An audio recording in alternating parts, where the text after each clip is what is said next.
and welcome back to the archives. Uh, this week, I would like to do a little talky talk and dig into the new data pack cycle that's coming out, Flashpoint.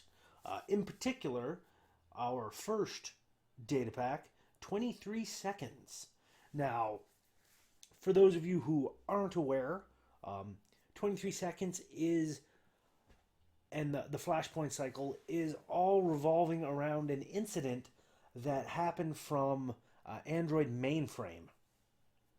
Android mainframe is a separate game connected to the Netrunner universe. There's currently 4 games out that are connected. You've got the original one, the Android board game, which is kind of about 5 different people trying to solve a murder or whatnot, or a crime. Then you've got Android Netrunner, which is what the archives is all about. Your 2-player asymmetrical living card game. You have Android Infiltration, which is about a group of people breaking into a place and stealing data and having to get out before the cops show up, which also uses cards, but it's in a bit different. And then you've got Mainframe, which is an abstract game about cyber hacking, which deals with it's pretty much, from what I understand, because I own the game but I haven't played it, but it looks like area control. You need to get in and be the only one in control of the most of the board in order to win the game. Now, what Mainframe does is it talks about it deals with the 23 seconds incident, where you have Titan Transnational Bank, which is one of the Wayland identities. Titan Transnational is like this bank that deals in credits, which is the Netrunner currency. And it went down for 23 seconds. All security gone for 23 seconds. Nothing was being recorded. No transactions were being recorded for 23 seconds. And in a system like Titan Transnational, where you have trillions of credits going through every fraction of a second, it was devastating. Because when everything came up, the money was all moved around. Some of it was gone, some of it erased, some of it stolen, and nobody knew who owned what in terms of credits.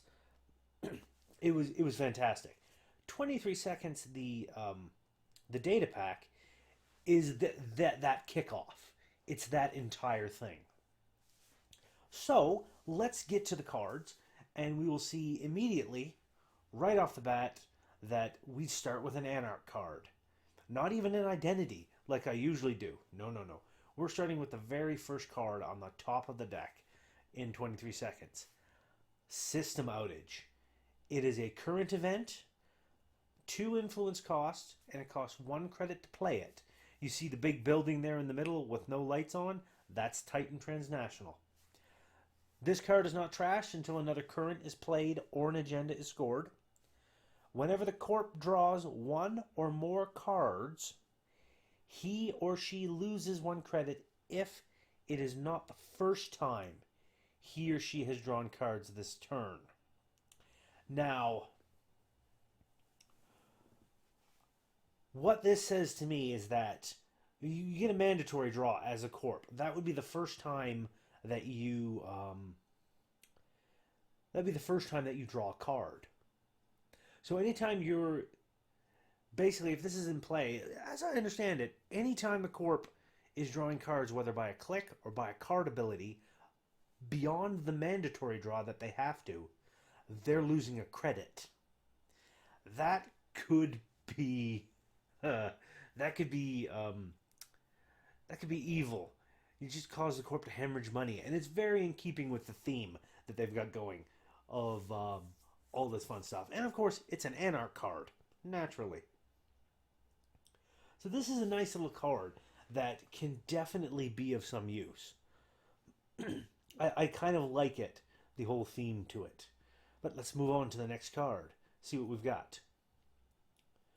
Let's see here. We have an identity. We have Null, the whistleblower. Um, Zero link strength. He is an identity in natural. You've got a 45 minimum card, minimum deck size, card deck size, blah, blah, blah. I can talk. And a 15 influence. Once per turn, when you encounter a piece of ice, you may trash one card from your grip. If you do, that ice has -2 strength for the remainder of this run. Now, that's kind of interesting. I know a lot of people are using Faust, and I think Faust got nerfed with the latest Most Wanted. NAPD's Most Wanted. Um, but I'm not 100% sure. I don't play with Faust too much. I've never really used it. Um, I don't. I can't wrap my head around the whole trashing cards to fuel things mechanic. It kind of bothers me. um, but this I could kind of see because you're just making a run, and if you've got a card that isn't going to do anything, trash it to lower the strength of the ice. That could help make Yogg much more playable. Because if you've got something Yogg, you can't increase the strength of to break code gates, but this lets you just boom trash a card, lower the strength of a piece of ice by 2, which puts it in Yogg's purview. I like it. I like him. He's kind of cool, and he's got this futuristic suit looking thing going on. Some pretty nice artwork. I like the mohawk on him. He's pretty cool. I like Null. I may never play Null because I don't really play a lot of Anarchs. But yeah, this guy's pretty cool. I like him, and he's a natural. I'm always a fan of naturals in cyberpunk. Okay, let's move on to the next, where we have GPI Net Tap. It is a piece of hardware, criminal, 3 credit to install. You see, there's almost like a little spider thing here holding up the holographic projections, the keyboard. You see a lady sitting here having a martini, and she looks like she's got sleeves, as in actual like tattoo sleeves. So it's kind of neat. Hardware. Whenever you approach a piece of ice, you may expose it. You may then trash GPI Net Tap to jack out. Flavor text of sometime the itsy bitsy data is the most important, which is why there's like a little spider here. 2 influence on this card. So that's kind of interesting. I don't know if I would include this in any of my criminal runner decks or not. This would probably work well with something that is going to be making use of that expose mechanic. Maybe Silhouette? I don't know. I am so much not an expert on Netrunner. It is laughable. So let's have a peek at the next card. We'll flip on over here. Here we have Hernando Cortez. He is a unique, so you can only have one of him active at any one time. 2 credits to install a resource connection. You've got a guy here, he's got an obviously mechanical hand. He's looking at a screen that says buy, stock market probably. 1 influence cost on this particular one. And once installed, if the corp has at least 10 credits, as an additional cost to res each piece of ice, the corp must spend credits equal to the number of subroutines on that ice. So if the corp has more than 10 credits, 10 or more, they not only have to pay the res cost, but they have to spend extra credits equal to the number of subroutines on that ice. Flavor text of take it from me. There is a point where you have so much money you stop caring. That's usually right before it all comes tumbling down. Now, there's a question I have regarding this card. I'm not sure about it. Um, I can definitely see how it would pressure the corp to not have a lot of cash. And it's kind of the opposite to another card in 23 seconds. Toward the end, we'll get to it's a corp card that has to deal with having 10 credits or more. But it says they have to spend credits equal to the number of subroutines on that ice. Does that work with cards like Kamainu? Or there's another card I can't remember that increases the number of subroutines on it depending on how many cards are in the runner's hand. So does that work? Because that really only triggers during a run, I think, or does it just mean however many cards it has in hand? Like if the runner had 7 cards in their hand because they have an extended hand size. So if they got 7 cards in their hand and you've got a Kamainu down that you want to res, that would mean it would be 5 to res that, plus 7 more for the 7 subroutines because it gains do 1 net damage for each card in the runner's grip. So it would be 7 subroutines on it. Or does that only fire when you're running, when the runner's running on it? It's a weird thing. I'm not sure. But I would be interested to find out about that, which is the case. I think it probably doesn't matter. I'm probably just making more of an issue of this than I need to. We shall see. On to the next card. Now we're into some Shaper stuff. Here we have Mirror, the hardware console. And it definitely is mirrored in the bottom part here. It's got some nice holographic displays. We've got a +2 memory unit addition. 3 credits to install this. So it's pretty cheap. Gives you +2 memory unit. Plus, whenever you make a successful run on R&D, you may replace 1 spent recurring credit. That can be handy because then it gives you more of your recurring credits back whenever you make a successful run. And if you're only using the 1 recurring credit to make a run on R&D successful, you can keep doing that. That'd be nice. 3 credit influence, so it's pretty hefty into the influence cost for Shapers. It's their baby. And I've heard rumors, mind you, that the infamous Smoke, L. Smoke Skovac, that this might be her console. And if that's the case, does that mean that we're going to be getting an identity card for Smoke sometime, maybe, in the future? In this data pack cycle of Flashpoint? Maybe? And if so, does that mean Smoke is a Shaper? Because I'm interested in that character. Okay, limit 1 console per player, of course. It's very, very interesting. It's a very cheap little console. Gives it a nice memory unit boost and a nice little special effect. So I like it. I like it a lot. I would include this in a Shaper deck. I would.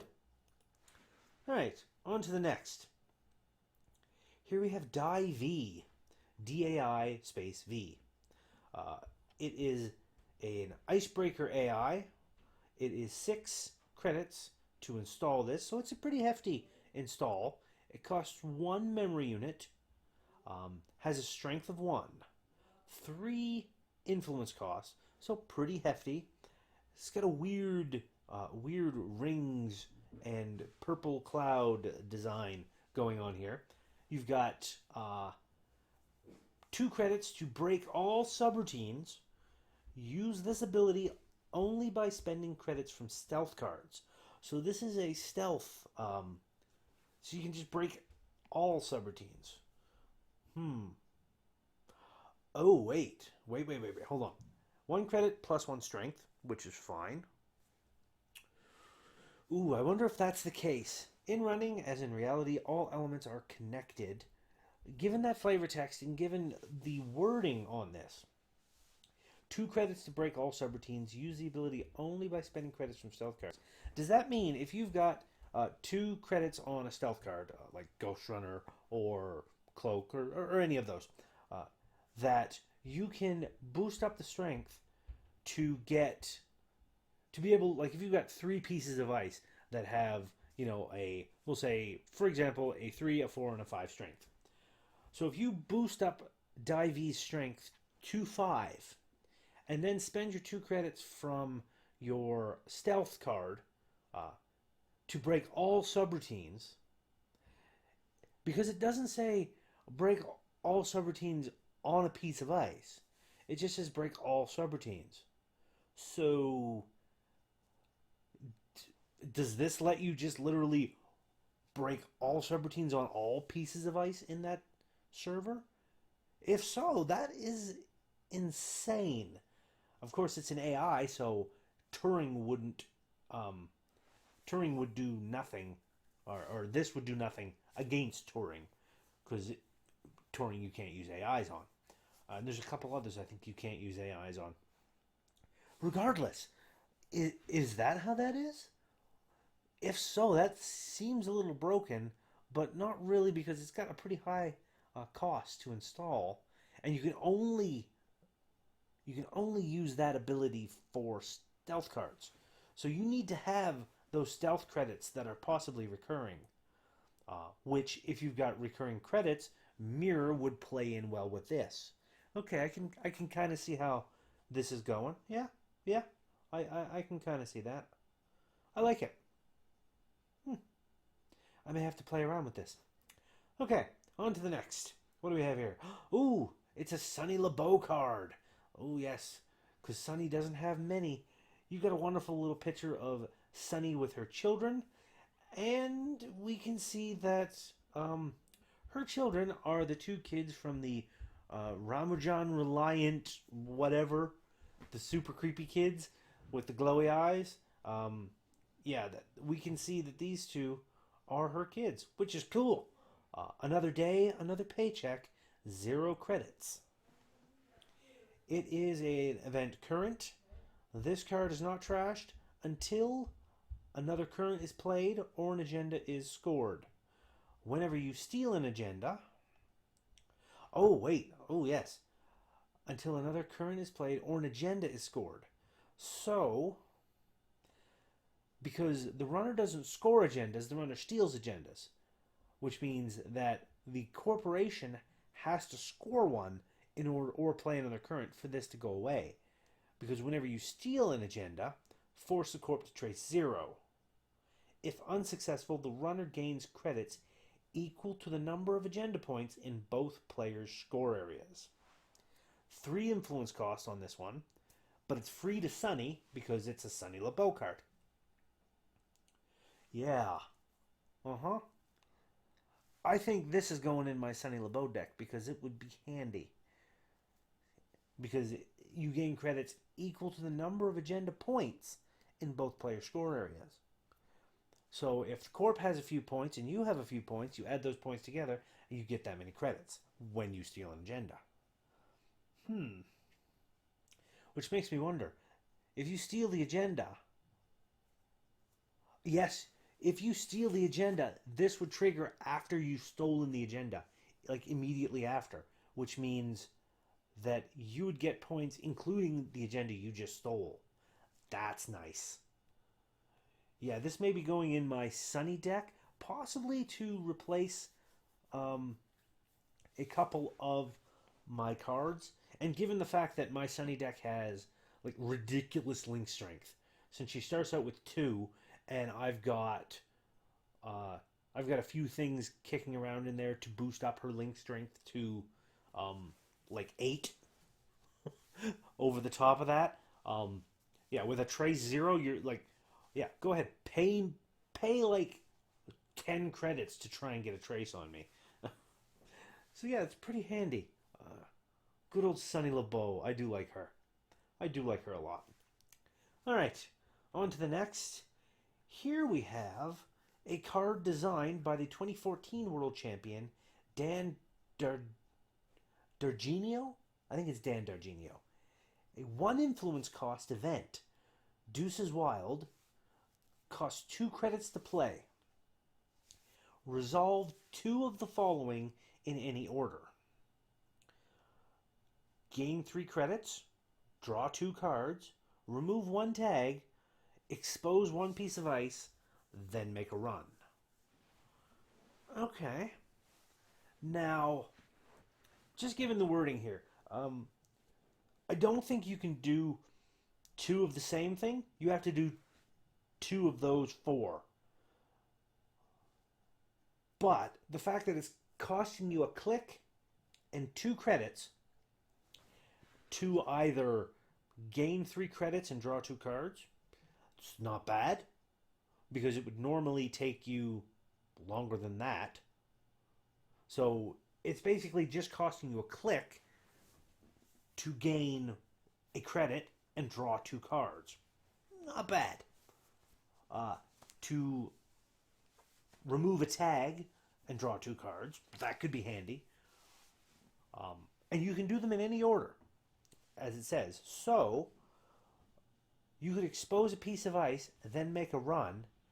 Then if you get tagged during that run, you can then remove that tag. Because in any order, the way this is worded, expose 1 piece of ice, then make a run, that's 1. So you need to expose a piece of ice and make a run. And then you can do the second one, which is possibly remove a tag, gain 2 cards, gain 3 credits and remove a tag. There's a lot of stuff in here. A lot of fun little playing around and niggling that could be extremely handy. And I think the artwork on here is actually based off of the world champion Dan Dargenio, but I'm not 100% sure. I think it is. He's got some cybernetic wear there, smoking a cigarette, playing with some cards. Cards. But yeah, this looks nice. It looks nice. I like this card. It would be one that I would definitely include for a couple of reasons in some of my decks. Yeah, not bad. Alright, on to the next. Here we have Injection Attack. It is a run event. 1 credit to play it. Make a run and choose an icebreaker. That icebreaker has +2 strength for the remainder of this run. Flavor text of it, they call it running because jacking in is mentally and physically exhausting. No influence on this. So this is pretty free influence-wise in order to have in it. Making a run to give an icebreaker +2 strength. If it's an icebreaker you're going to use, it could save you credits. It's kind of like the personal touch in a way, which can also boost it, but that's a permanent boost, I believe. To an icebreaker, this is a one-time boost. I believe the personal touch is only +1 too in strength, so this is a double that, but it's only temporary. The art looks kind of funky, like a dude running that's like made of light or something. I'm not sure, but the art's kind of cool. I like it. I like it. I don't know if I would use it, but it's an extreme possibility that I could. I just don't know. All right, on to the next. Oh, now we're getting to some good stuff.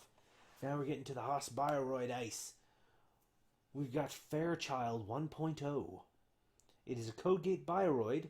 1 credit to res, 2 strength, 1 influence. The runner can spend a click to break any subroutine on Fairchild. It has 2 subroutines, both of which are the runner must pay 1 credit or trash 1 of his or her installed cards. So, they can get through this a number of ways. They can get through this by spending clicks. They can get through this by spending the credits. So it could be 2 credits to get through this subroutine. Or they could actually use a piece of ice or an icebreaker to break the subroutines, which may or may not cost credits. If you're using Yogg on this, you'd break it for 0, I think. Because I think Yogg is a strength 3, if I recall. Interesting. All right, on to the next. Ooh, Sherlock 2.0, the sequel. You see the wonderful Sherlock, who we've seen before, playing the violin. Sentry Bioroid Tracer. 7 res cost, 6 strength, 3 influence. So this is a pretty hefty card. The runner can spend 2 clicks to break up to 2 subroutines on Sherlock 2.0. We have Trace 4, if successful, add 1 installed program to the bottom of the runner stack. Trace 4, if successful, add 1 installed program to the bottom of the runner stack. Give the runner a tag. I like it already. Because 2 traces at 4 strength is nothing to sneeze at. That's pretty potent. And it lets you just add install programs to the bottom of the runner stack if those go off. Or you just straight up give the runner a tag. No trace and give the runner a tag. It's just going to give you the runner a tag. So I like that part right there. That might be something I might have to expend some influence on to include it in a runner deck. Or my NBN deck. Maybe. We shall see. Oh, okay. On to the next. Here we go. Yes. Here we have the Hyobu Research Facility. 0 credits to res the asset facility. The first time each turn you reveal secretly spent credits, gain that many credits. We have a wonderful picture of, you can see a Nisei clone, because it has N-I-S-E, but you can't see the I. Warning symbol, looking very scared in her tank. I'm telling you, free up the emergency accounts. Something's coming. I haven't seen a reaction like that since the tsunami. My God, the screaming. That's pretty creepy. We've got a 3 influence cost on this card, so definitely a Jinteki card that is mostly for that, and a 4 credit trash. I've actually been working on putting together a Nisei Division deck, and as soon as I saw this, I'm like, well, Nisei Division is already giving me a credit, and this would give me even more as long as it's up and running. So, yeah, I can see myself including this. This was an immediate include into my Nisei deck that I'm working on. Trying some fun with the Psy games. Alright. So this is pretty cool. I love the art on this. I've always loved Jinteki and the entire flavor behind them. Okay, let's move on to the next card here. Have a little look-see. And here we have one of the first ones. I think the first one. Let me just do a little quick double check here. Bounce back forth through all this. Yeah. This is the first card. The first of the new one, because we have Trashable Ice and Trashable Operations that are coming out in Flashpoint. This is one of those Trashable Ices. Now, I did a little research on it. This can only be trashed if it is accessed from R&D. If it's installed, the runner can't trash it unless they've got a card that lets them trash ice or something like that. But if it's installed, generally the trash cost doesn't affect it. So this has a 1 trash cost, 3 credits to res it, 2 strength, 2 influence. It is a Sentry AP called Chrysalis, and it looks like a butterfly emerging from a cocoon. So you've got, if Chrysalis is accessed from R&D, the runner must reveal it. When the runner accesses Chrysalis, he or she encounters it. Ignore this ability if the runner accesses Chrysalis from archives. Do 2 net damage. So, right off the bat, you've got a couple of things going for this card. not a very high res cost. The strength isn't very high, but it does 2 net damage. For Jinteki, it's all about the damage. But the interesting thing is that if it's accessed from R&D, yes, the runner can trash it, but because of the text on it, when the runner, if it's accessed from R&D, the runner must reveal it. When the runner accesses Chrysalis, he or she encounters it. So it's an immediate,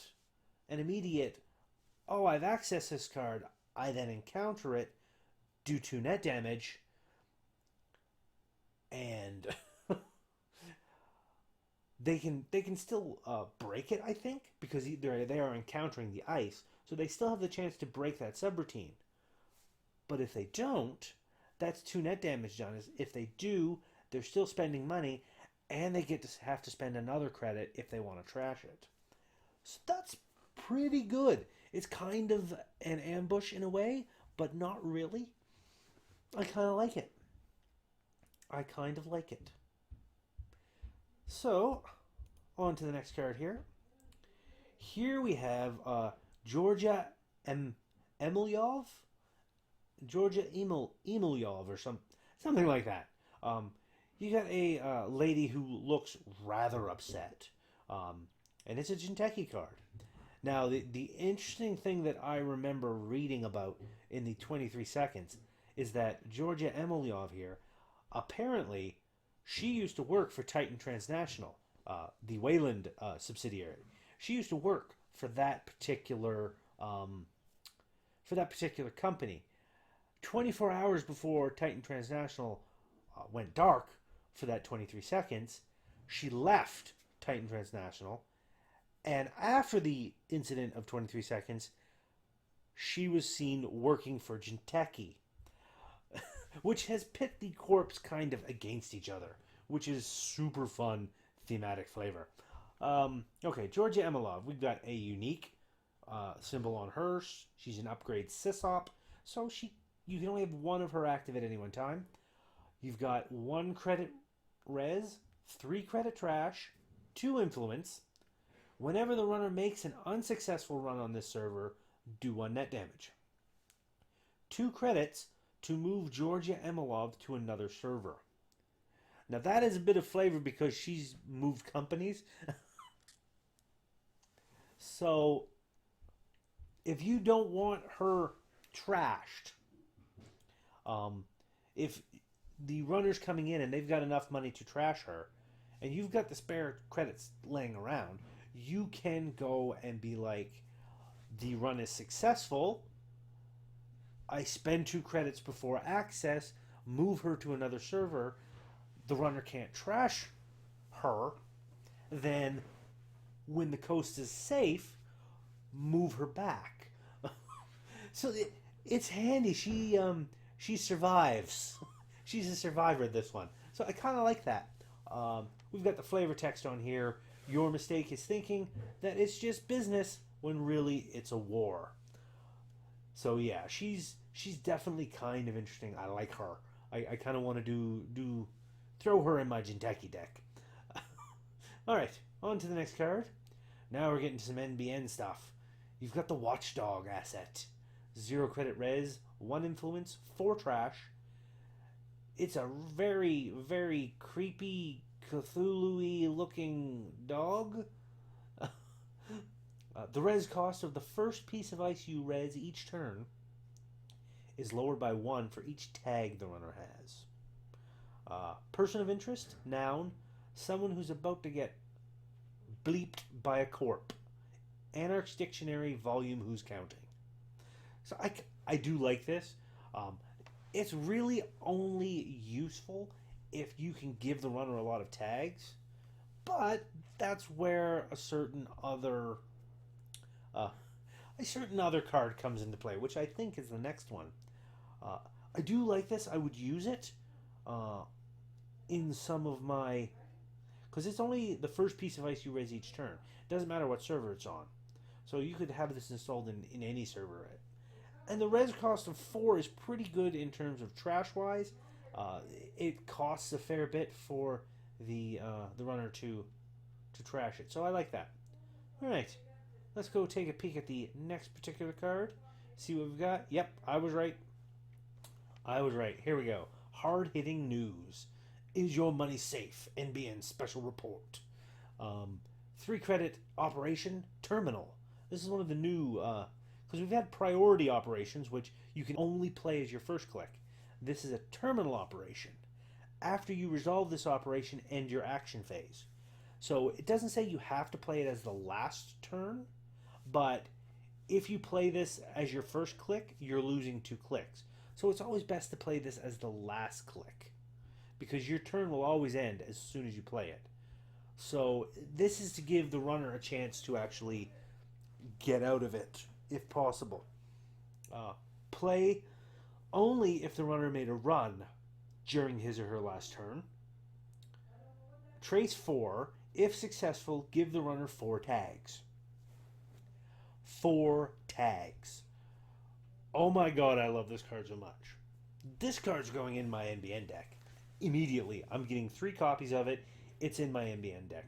Trace 4, give the runner 4 tags. If you boost that up enough that it gets by them, that's 4 tags. Which means they would literally have to spend their entire turn to get rid of all 4 tags, or they will be tagged when your turn comes around. So you're forcing them to waste a turn, or if they don't have that amount of money, they've got multiple tags on them, which is fantastic to have. So yeah, this is in my NBN deck. As of yesterday, this is in my NBN deck. No ands, ifs, or buts. I just love everything about this. But it's always best to wait and play it on that last click. You don't want to ever play it before then because then you're wasting clicks that you could be doing other things with.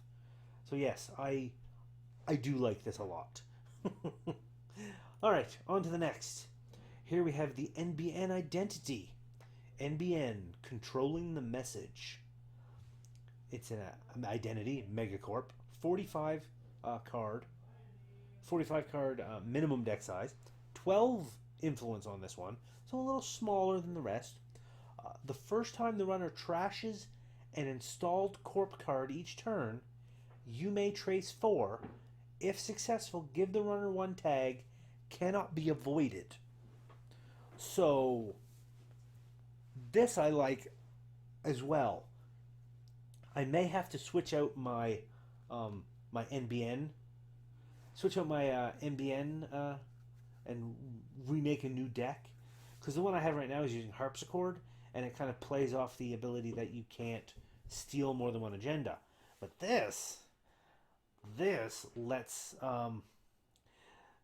you basically, if you've got somebody coming and trashing your cards, the first time they do it, you're just like, trace 4, give you a tag that you can't avoid. And I've run into a few decks that are like, that have this ability to just be like, I just ignore that particular tag. I'm just going to ignore it, pay money, make it go away, that sort of thing. So I like this, that it can't be avoided. I do. I really do. So I may have to do a little rejiggering and make up a new deck based off of this one. Yeah, definitely. All right. Now we'll move on to the next card. What do we have here? We have Crisis Management, an agenda for Wayland, a security agenda. 3 credits to advance, 1 agenda point, so it's a 3-1 agenda. If the runner is tagged, Crisis Management gains, when your turn begins, do 1 meat damage, which you're forcing the corp to, or forcing the runner to lose cards. For the duration of the emergency is code for this is the way things are now, which I like. And you've got somebody there, looks like they're in a suit, and they got a nice potent little gun. So crisis management. This is playing up the fact that the corps are now starting to go to war with each other. They're beefing up security. They're being more aggressive. So yeah, I like this a lot. This could be one to go in one of my Wayland decks. Not that I have too many Wayland decks. The one Wayland deck I have uses only like, I think 5 or 6 agendas. It uses like the minimum amount of agendas that I could get away with. But I don't know. This would mean more agendas in it, but if you get 3 of these scored and the runner's tagged, it's like 3 meat damage when your turn begins. That's insane. I love it. Okay, let's bamf off to the next card here and have a little look-see. We got more Wayland. Stock buyback. An Operation Terminal transaction. 1 credit to play. 2 influence cost. After you resolve this operation, end your action phase. So again, you want to play this at the last click possible. Gain 3 credits for each agenda in the runner's score area. So that could be handy. If the runner has a few agendas in it, even if they've got some like 1 or 0 point agendas in their score area that they've included, like fan site or a couple others. So for every agenda, you get 3 credits. That's insane. You got the flavor text. A stock dropping sharply is bad for shareholders, but not necessarily bad for the company.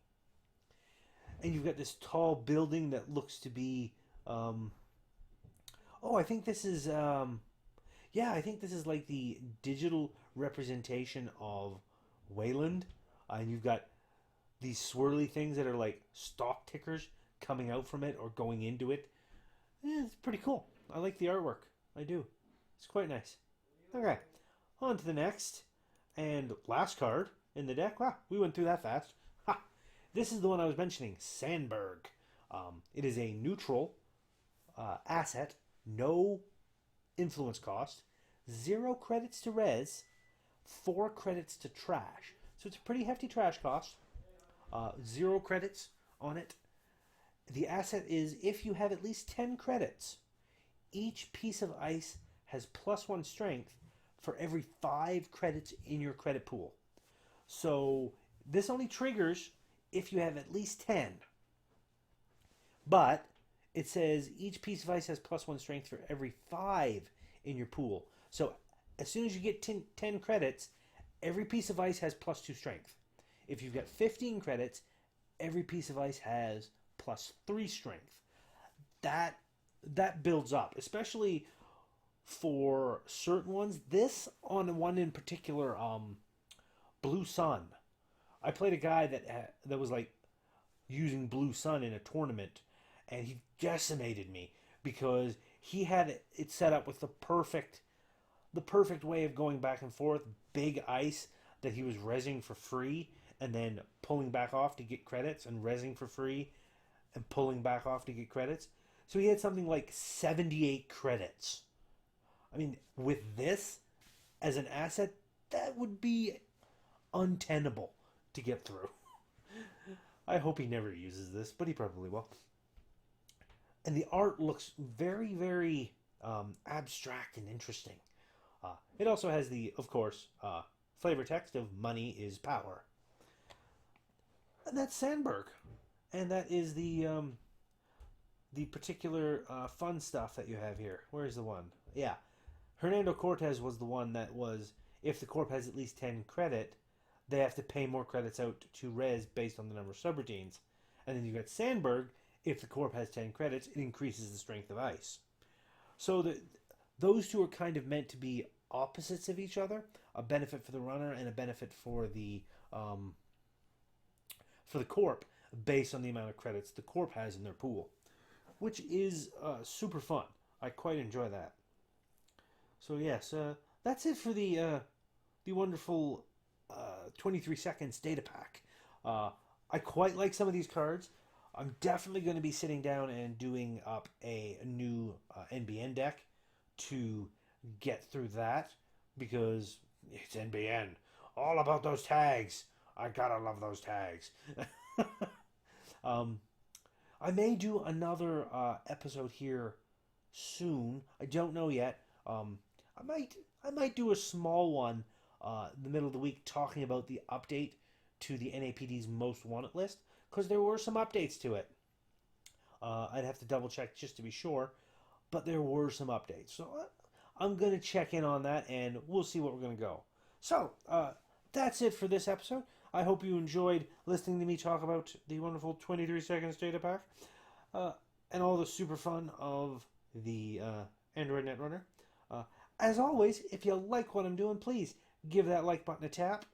Give that subscribe button a tap as well if you haven't already, so you can be kept apprised of when I do new videos.